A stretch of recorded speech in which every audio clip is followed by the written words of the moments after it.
qui lévite parce que c'est très fort. Alors, la présence eucharistique du Christ... Pardon, oui. Il lévite, certaines personnes peuvent mal comprendre. C'est-à-dire, il quitte le sol. Il quitte le sol. Il n'évite pas pour nous qu'ils évitent un danger. Non, là, voilà, lévitation.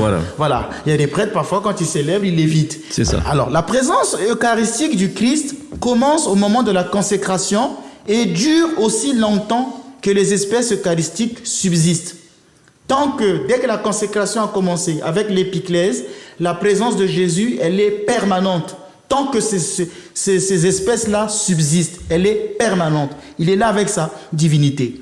Pourquoi je rappelle cela? Parce que Luther, qui est le fondateur ou l'un des fondateurs du protestantisme, pensait que le Christ serait présent dans son corps et dans son sang seulement au moment de leur usage. Ce qui, par exemple, empêche de conserver le pain eucharistique après la messe, parce qu'il est présent qu'au moment de leur usage.